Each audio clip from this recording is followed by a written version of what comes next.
Here we go. I'm going to hide that. Okay. So first and foremost, we are going to talk ultimately about composition. And the thing is these are just, let me just get rid of that so I don't see that. These are just rules to use so that you know. Professor? Yeah. Yes. Are you sharing the screen right now? I am. I thought I was. Hold on. I don't see it. Oh, sorry. Give me just a second.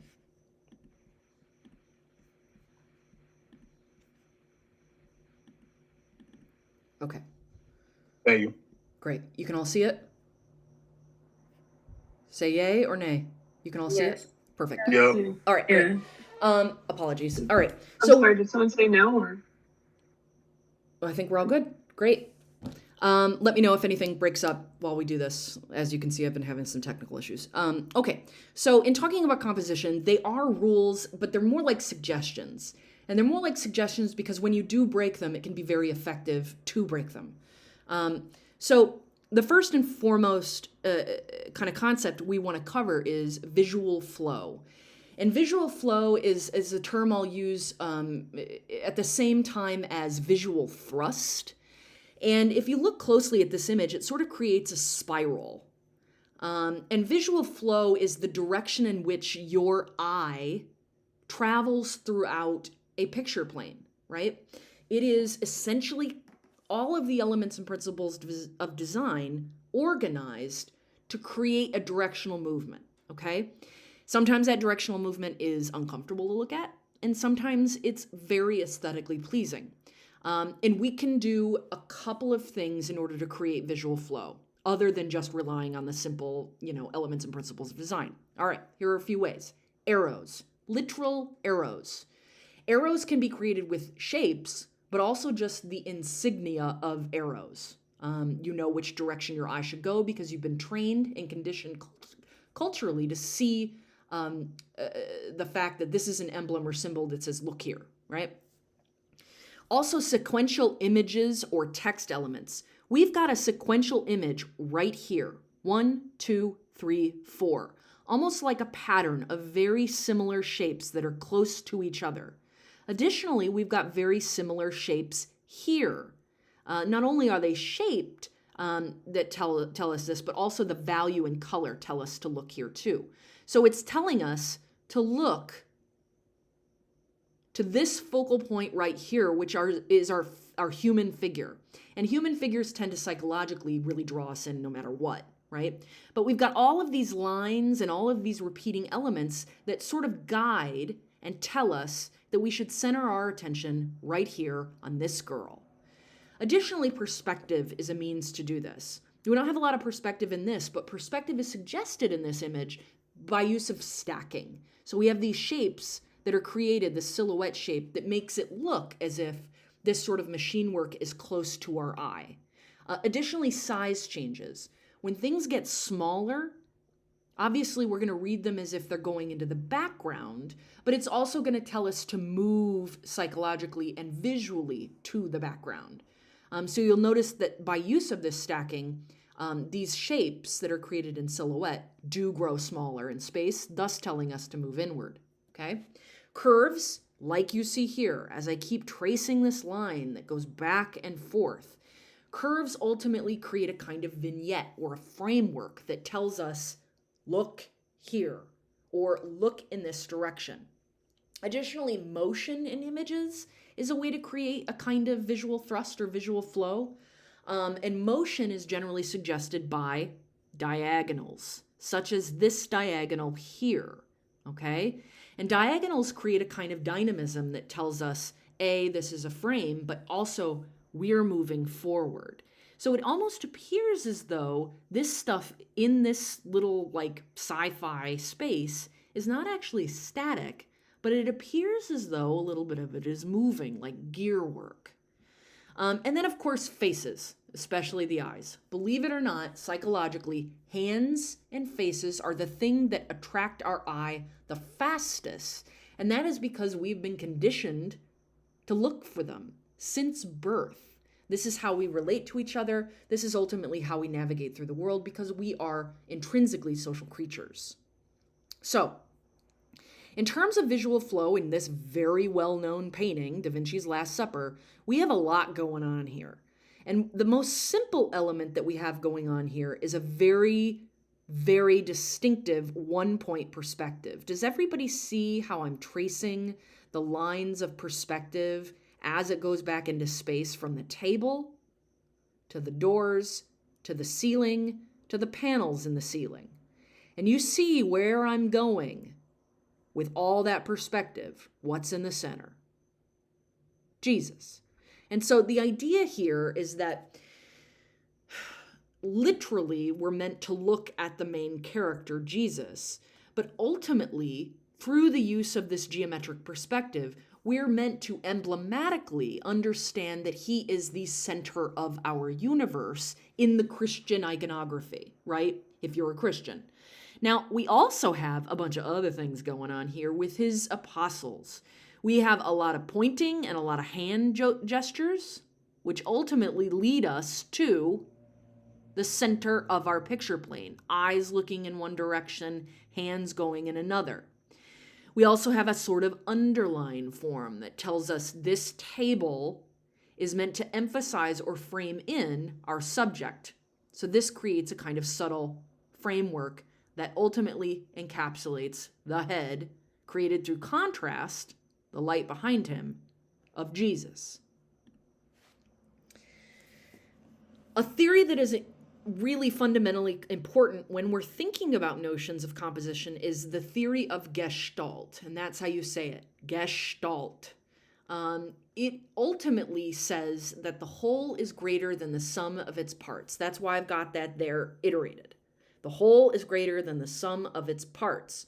Now, what does that mean? That means that that picture there that Chuck Close is painting, we see the face before we see the tiny little abstract pixelations that comprise the face. We make sense of an image as a whole first, and then we can see the sum of its parts. So Gestalt basically says that, every single person does this. It doesn't matter how an image is made up. We could have a photorealist image made up entirely of, laundry lint.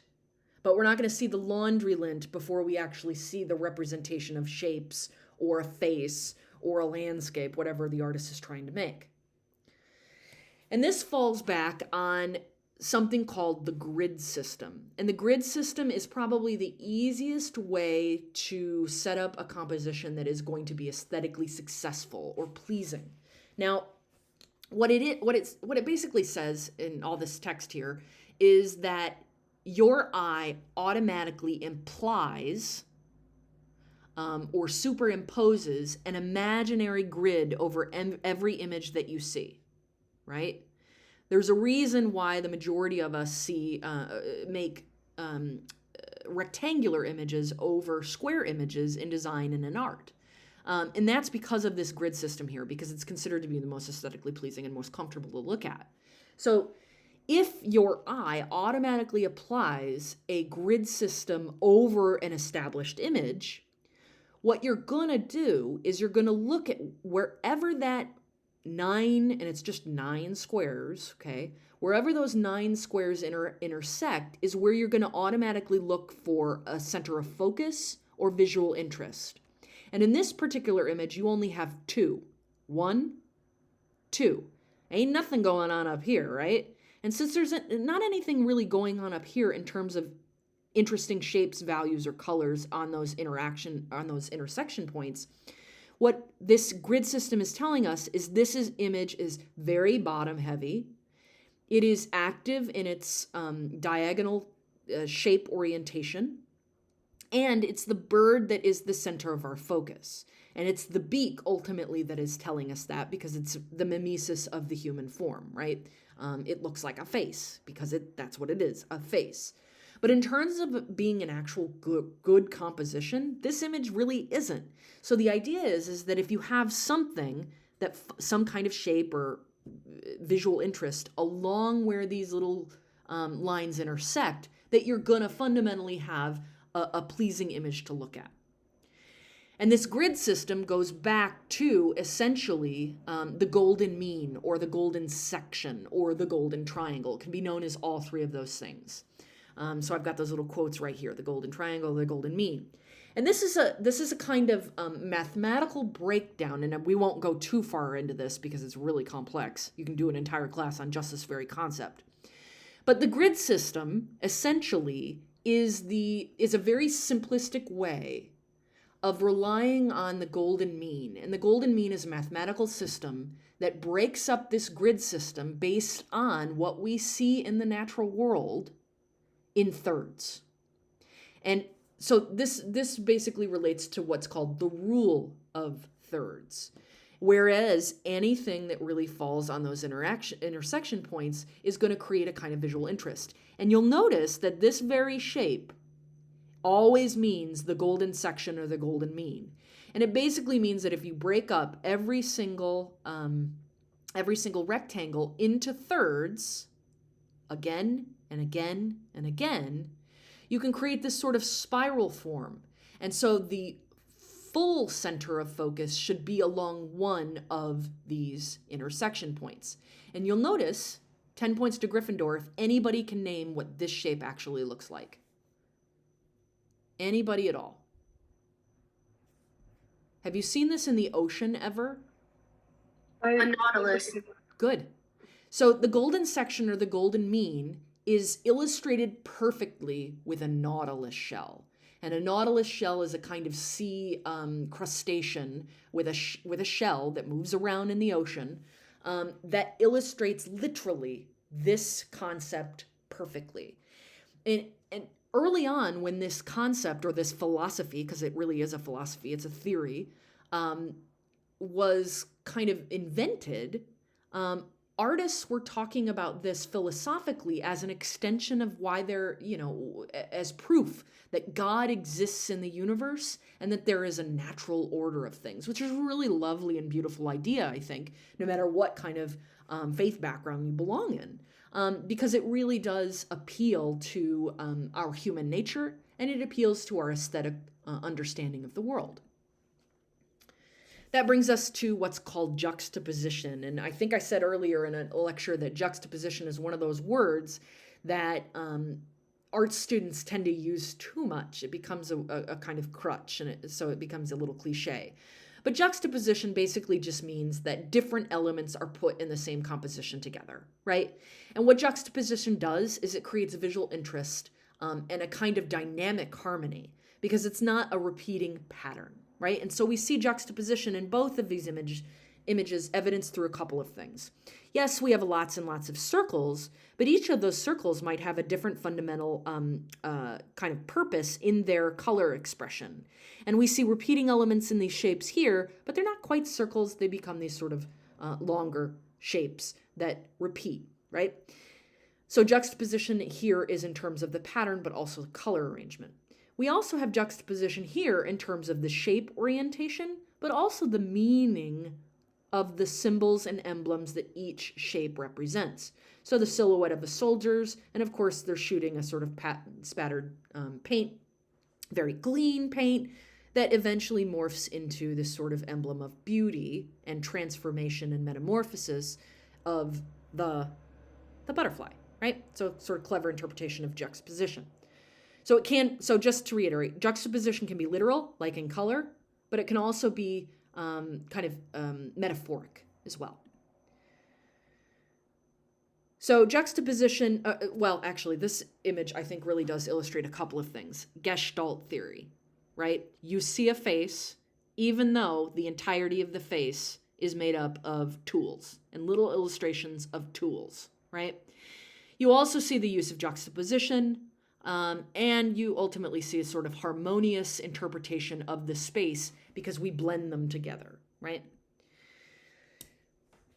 So, what does composition theory do?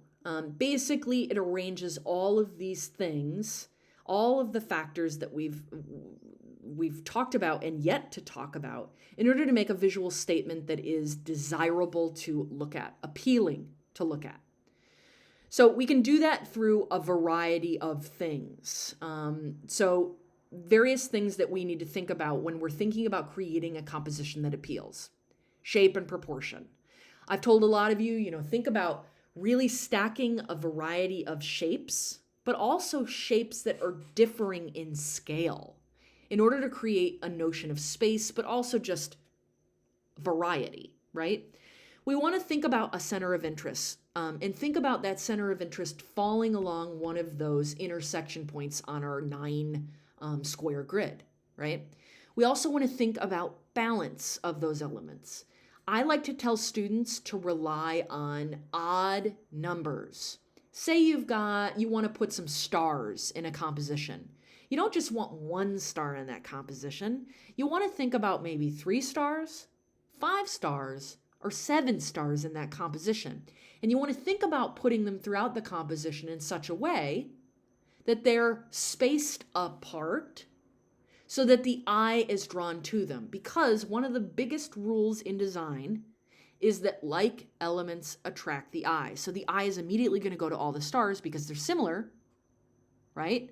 But we want to put them throughout the page so that the eye is drawn throughout the entirety of the page, all right?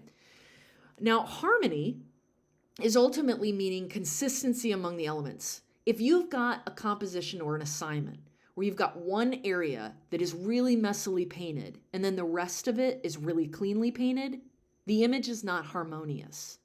So if the intention is to create harmony and a visually appealing image that, that is pleasing to the eye, one solution might be to that the image be more consistent and all either cleanly painted or loosely painted, right?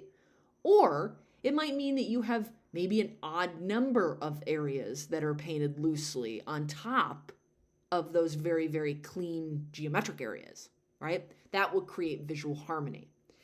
Where you put elements are important. That's why I've got the orientation of the elements. Make sure that they are spaced apart, and they're spaced apart in a way that attracts the eye throughout the whole picture plane, all right?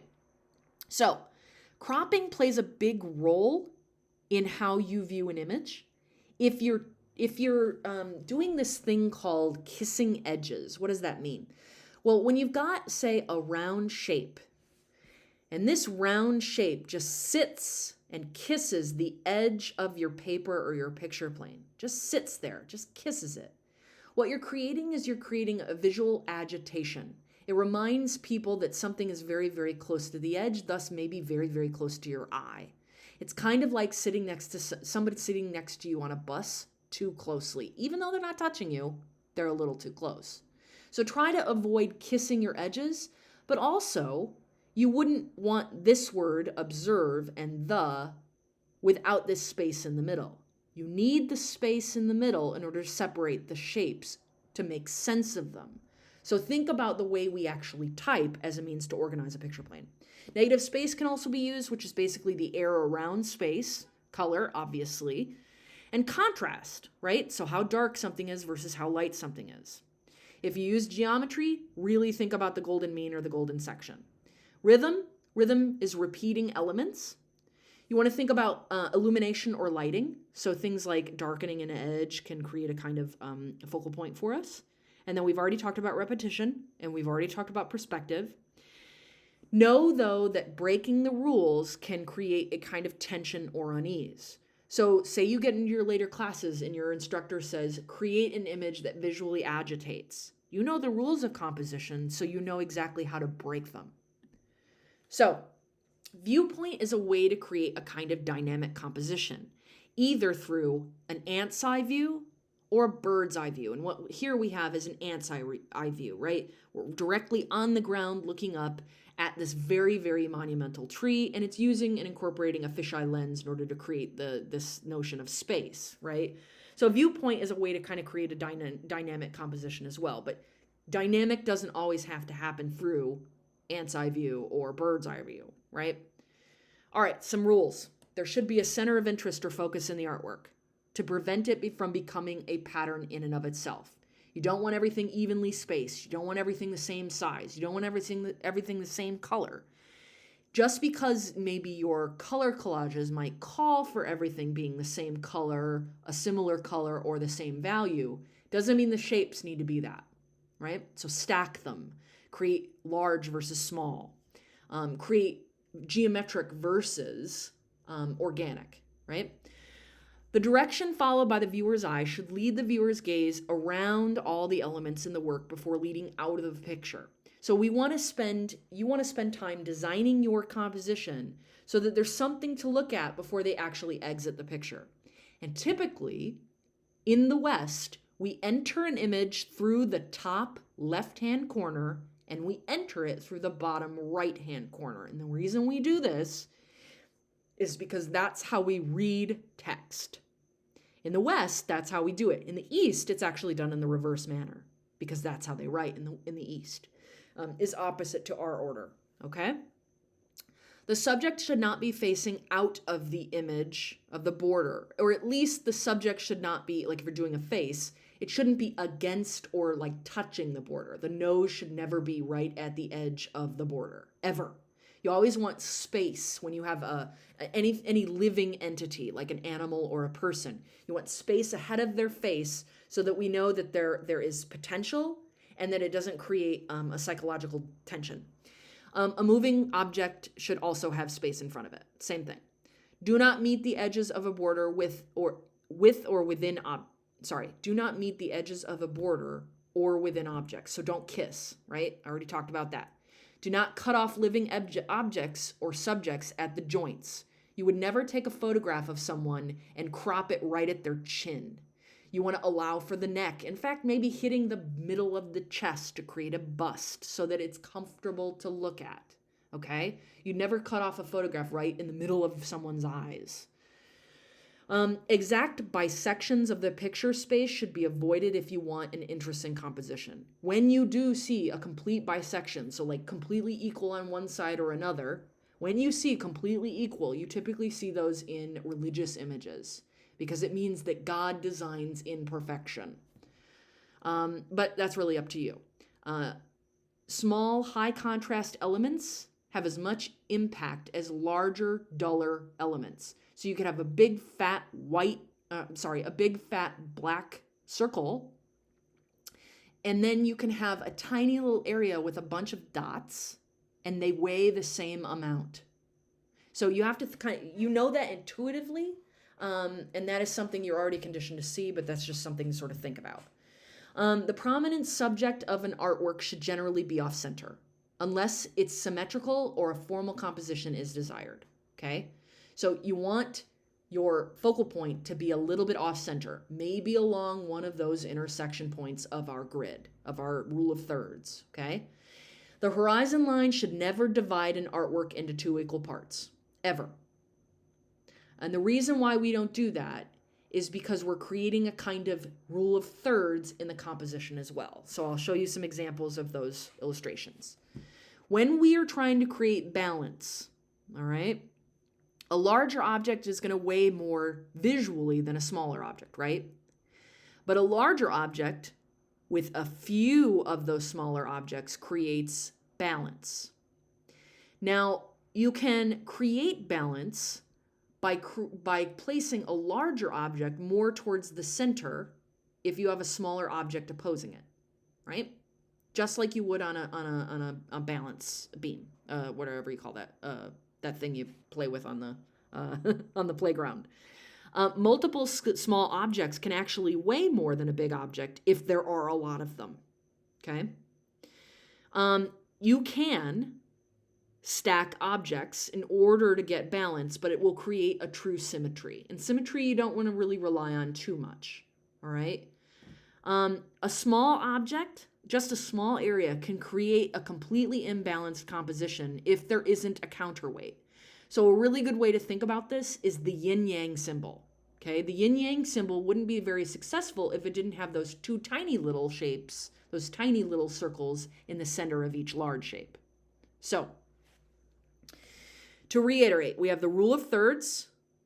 We have the extension of that, which is the golden section, which is a little more complex, so rely on the rule of thirds. We have a diagonal version of the golden triangle, which can be applied as well. Okay. We have the golden section reiterated again and again. We have what's known as the cross composition, and it looks like a Christian cross, and that's generally what people typically will go to in the West. But the cross can also go from one end to the other. It can just be bisected perfectly. Then we have a focal mass. What this does is it uses a lot of disparate shapes or small shapes in close conjunction to each other in order to create the suggestion of a shape. So this kind of looks like a ball, right? Then we have the V arrangement. Then we have the diagonal composition.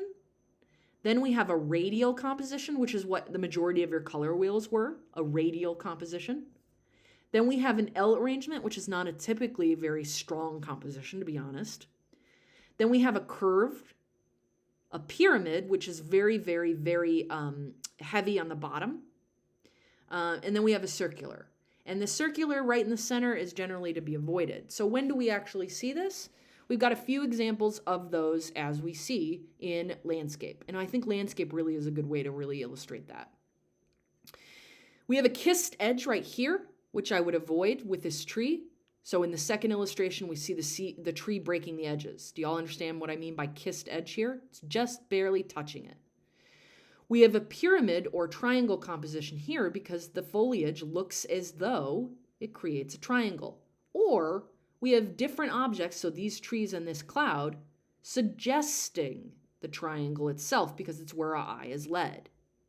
Then we have the balanced scales as evidenced through this, which ultimately is the same thing going on one side as the other. Okay? We have the same sort of thing going on in this one with the cloud structure. So the same shape is created in this one with the clouds versus the mountain. Then we have the cross as evidenced in both of these. And the cross is created through the literal and the abstract implication of lines, right? The actual spindles themselves and the horizon line create a kind of cross. Same here with the trees, okay? A circular composition is suggested here, but it's made more interesting by the breaking of the edges of this lake. See how it breaks the edges? It suggests that it goes beyond the picture plane, okay? We also have a suggestion of a circle here, but it breaks the edge over here where the cloud shape ends. Then we have irradiating lines, which is suggested by the cloud shapes or the field. So the field formations in pattern as it emanates from the perspective. We have an S composition here, very easily seen. Same here. We have a rectangular or an L-shaped composition, which I don't think is necessarily the strongest composition, because what it does is it really does just frame your picture plane. There isn't much going on here, right? So if I were actually painting something like this or designing something like this, this would be the most boring value. I would maybe create neutral values here, and then I'd create really high intensity, pure chroma skyscape up here, like even colors that go into other colors. So those are some examples of compositions in landscape. Any questions about that so far?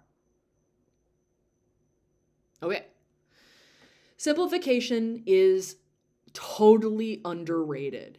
Now, when I tell or give you a criticism in your work that says it could be elaborated on, that doesn't necessarily mean that it's too simple. And it doesn't mean that it doesn't follow the rules of simplification. You see here that this person needs to be a kind of silhouette in order to compete with everything that's going on behind him. So the simplification is really quite necessary. Same here. We've got a lot of people going on. Imagine if they were painted in a photorealist style, it wouldn't be as easily read as quickly. So simplification is definitely underrated, and it should be really considered by you while you're thinking about your sketches. Then we have limited focus. When you blur or you lose most of what the picture plane actually indicates, and you keep one thing in focus, that's a really good way to direct the eye into a center of focus. When you're using symmetry, as evidenced with these triplets here, what it's creating is a kind of, it creates a kind of visual interest in that like elements attract the eye. She's like her, right? But the thing is, if you use symmetry, think about using odd numbers. So if there were 4 of these girls, it wouldn't be as interesting a composition as it is with the 3.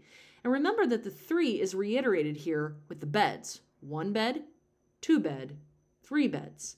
So it kind of counters the stagnation of this space here that is just all in the same eye level, right? And then geometry can be used in order to do that as well. Triangulation is the term that we use when we create a kind of triangular composition. And triangular compositions are very, very stable. The red here of the Madonna creates a kind of triangle. And that stability is what the artist is trying to evoke when considering that she is the foundation of Christ's upbringing, right? This triangle is a part of a larger triangle of the raft of the Medusa. This painting here is very famous and ultimately uses one triangle after the next. Here's tiny triangles here, tiny triangles, large triangle, smaller triangle, reverse triangle, again and again to create stability in an otherwise incredibly chaotic image. So, when we're thinking about how this is applied to what our natural instincts are, we think about the face. And I'm sure you've all heard that typically really, really symmetrical faces tend to appear very beautiful to people. And the reason why is because it's about creating a triangle or an equilateral triangle. Line and shape can also be used in order to create a visual thrust. So the organization of these shapes going upward plus his gaze looking upward create a visual thrust of a diagonal going up, up, up, up, up. We can use contrast as a means to reinforce these shapes. So we have one shape here created by this C cup here. We also have a triangle created by the nest. And we also have a different shape, a more open kind of triangle. It's a really loose triangle, but we have this open shape here created by the silhouettes of the trees. Horizontal lines typically are associated with a landscape. Vertical lines are typically associated with strength and authority, which is why teachers stand up. Angled lines tend to be associated with action. Here we've got some poster designs that utilize, I think, really good composition. When you're not actually stacking, so these shapes are not stacked, so one word is not in front of or behind another. And because of that, what it creates is a kind of visual noise, which allows us to look for the thing that is different, which is the dancer. And when we slow down through gestalt theory, we can make up and understand the visual whole by then reading the actual text itself. So by placing subjects or shapes close to each other, we want to think about things like not only like diagonals, but also curved lines. And curved lines can be really exciting. It can be incredibly dynamic. So curved lines know that that's what they do. Ever so slight curved lines can create a kind of poetry, but still somewhat dynamic. We do this with figures, but we can also do it with direction, okay?